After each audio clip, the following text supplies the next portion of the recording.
बिस्मिल्लाहिर्रहमानिर्रहीम, अस्सलाम वालेकुम। लोगों का सबसे ज़्यादा पूछा जाने वाला सवाल कि सोने और चांदी में आप इन्वेस्टमेंट के हवाले से बताते तो हैं कि इसमें पैसा लगाएं, तो सोने और चांदी में पैसा लगाया कैसे जाता है, कैसा सोना खरीदना है, कैसी चांदी खरीदनी है, किस रेट पे मिलती है, जब वापसी हम करते हैं तो क्या इस पे कोई कटौती होती है या नहीं होती।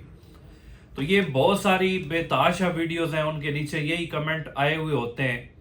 तो आज की ये वीडियो उन लोगों को गाइड करने के हवाले से है कि सोना और चांदी अगर उन्होंने इसमें पैसा लगाना है तो इसमें इन्वेस्टमेंट होगी कैसे, कौन सा सोना लेना है।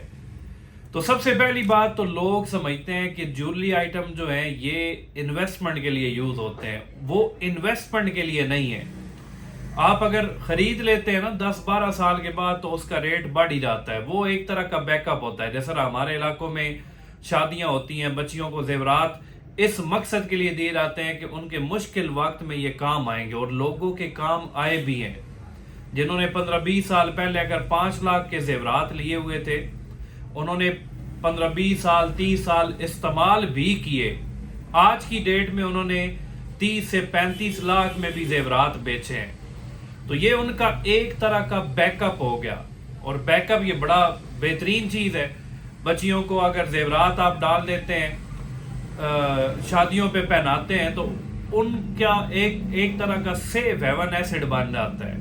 ठीक है, तो वो इसको बाद में फ्यूचर के टाइम पे 10 साल 15 साल के बाद उसका रेट तो ऑटोमेटिकली बढ़ा हुआ होता है। सोना आपको पता है हर साल उसका रेट बढ़ जाता है, वो फायदा दे सकता है। लेकिन अगर आप कहें कि ज्वेलरी आइटम आज ले साल के बाद बेचेंगे तो हो सकता है ये आपको प्रॉफिट ना दे। ठीक है, तो ज्वेलरी आइटम तो एक साइड पे हो गया। अब सोने में पैसा लगाया कैसे जाता है। इन्वेस्टमेंट करनी है वो खालिस सोने में होती है। खालिस सोना कौन सा है? 24 कैरेट। जेवरात बनते हैं 22 कैरेट के और 21 कैरेट के। खालिस सोना किस फॉर्म में होता है? दो तरह की इसकी फॉर्म्स हैं। एक को कहते हैं पठूर, रवा भी उसे कहते हैं, लोकल रिफाइंड सोना भी उसे ही कहते हैं। उसकी वीडियो मैंने आपके साथ शेयर कर दी है। वो इस फॉर्म में होता है। आपको चाहे 500 मिलीग्राम चाहिए, चाहे 1 ग्राम चाहिए, 50 ग्राम चाहिए, आप वो खरीद सकते हैं। 10,000 का भी चाहिए वो भी आपको मिल सकता है। ये वीडियो मैंने साथ शेयर कर दी है। पठूर का रेट पीस के रेट से थोड़ा कम होता है। इसकी क्वालिटी क्या होती है? 995 हो सकती है, 996 हो सकती है, 994 हो सकती है। अगर आप प्योरिटी के 1000 पॉइंट्स बनाएं, उनमें से 0.6 लेस कर दें, 994 ज्यादातर बिकता है। कुछ इलाकों में 988 प्योरिटी का भी बिकता है। तो रेट में डिफरेंस हो सकता है। 9967 का रेट 100 रुपए पर ग्राम ज्यादा हो सकता है, और 988 का 100-150 रुपए पर ग्राम कम हो सकता है। तो आपने ये वाला सोना लेना है, लेना कहाँ से है? किसी होलसेल डीलर से ले लें, परचून वाले से ना लें, क्योंकि वो होलसेलर से उठा कर आगे अपना मार्जिन रख कर आपको देगा तो आपको महंगी चीज मिलेगी। किसी होलसेल डीलर से जो खाली सोने में काम करता है उससे जाकर ले लें। ठीक है, इजीली मिल जाता है। अब जब आप इसे बेचते हैं तो क्या कोई डिडक्शन होती है? कोई डिडक्शन नहीं होती। खाली सोने में तो डिडक्शन होती ही नहीं है।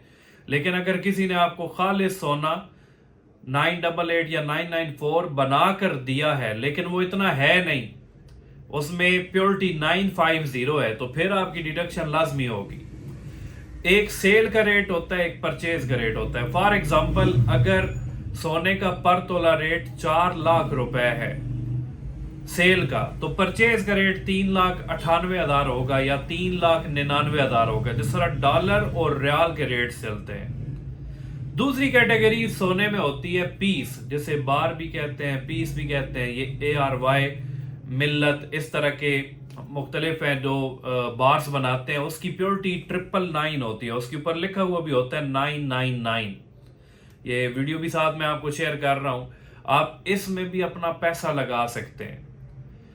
तो ये अगर 4 लाख रुपए पर तोला रेट है पठूर का, तो ये 4-5 हजार रुपए महंगा होता है, और इस पे पैकिंग चार्जेस भी लिए जाते हैं। तो अगर आप लॉन्ग टर्म इन्वेस्टर्स हैं, फॉर एग्जांपल आपने आज सोना लिया, आपने एक टारगेट सेट किया कि मैंने 2 साल के बाद बेचना है, तो फिर आप पीस ले लें, ये वाली बार ले लें।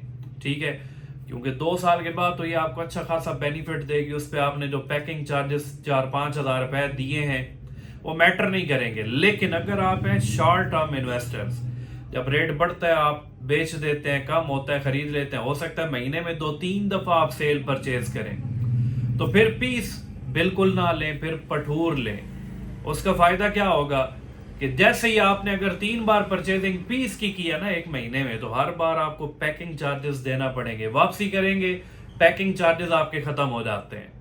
पठूर पे कोई पैकिंग चार्जेस नहीं होते। और पाकिस्तान में तकरीबन 70-80% लोग पठूर, रवा या लोकल रिफाइंड गोल्ड इसे कहते हैं, इसमें पैसा इन्वेस्ट करते हैं और ये इजीली आपको मिल भी जाता है।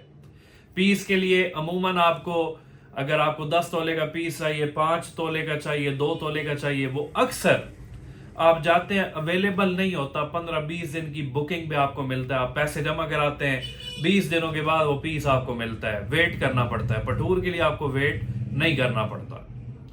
चांदी में कैसे पैसा लगाएं? अब चांदी भी 2 तरह की है। एक रैनी की सूरत में होती है जिसे तेजाबी चांदी कहते हैं, उसका रेट कम है। एक बार होती है, बार्स बहुत सारी आ चुकी हैं। PSL के नाम से है, KBE के नाम से है, बुल के नाम से है, सारी बार्स एक जैसी है। BMW के नाम से भी है। अब और भी बहुत सारी बार्स आ चुकी है। आपको 1 तोले की भी मिल जाती है, 10 तोले की, 1 किलो की भी मिल जाती है, जो आप लेना चाहें। दूसरी तेजाबी चांदी, वो एक बार रैनी की सूरत में होती है। उसमें से आपको 10 ग्राम चाहिए, 5 ग्राम चाहिए, तो वो भी मिल सकती है। तो प्योरिटी का कैसे पता चलेगा?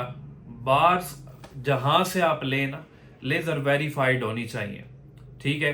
क्योंकि आजकल फेक बार्स भी बहुत सारी आ चुकी हैं और लोगों ने खरीदी हुई भी है, उन्हें पता ही नहीं है।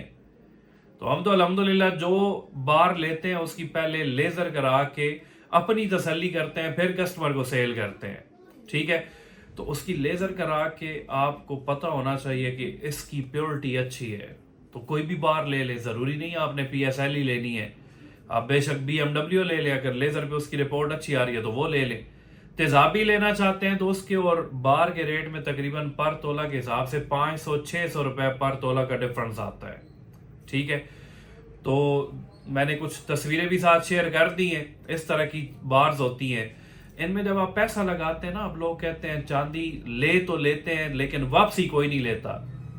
तो चांदी आपने ली है, वापसी हर बंदा लेगा, क्यों नहीं लेगा? जिसका कारोबार है चांदी का, वहां से ही चांदी ले, उसी बंदे को चांदी बेचे।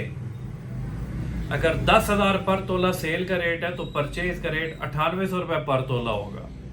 इतना डिफरेंस होता है इस रेट में। ये नहीं होता कि 10,000 रुपए रेट चल रहा है, वापसी आपसे 8,000 पे ली जा रही है। ऐसा पॉसिबल नहीं है।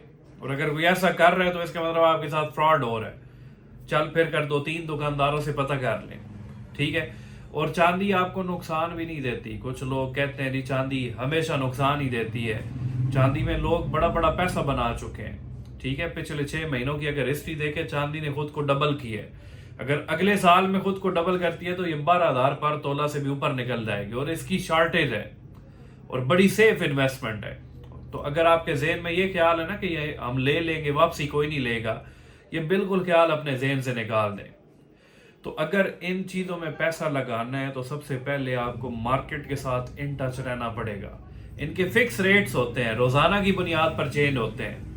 और 24 कैरेट सोने और चांदी का रेट आजकल तो दिन में 2-3 बार भी चेंज होता है। तो जब भी लेने जाएं पहले आपको रेट्स के आइडिया होने चाहिए कि कौन सा रेट है, हमें कहीं महंगे दामों कोई ना दे दे। और रेट पहले तसल्ली करें, उसके बाद जाकर खरीदारी करें। Thank you so much.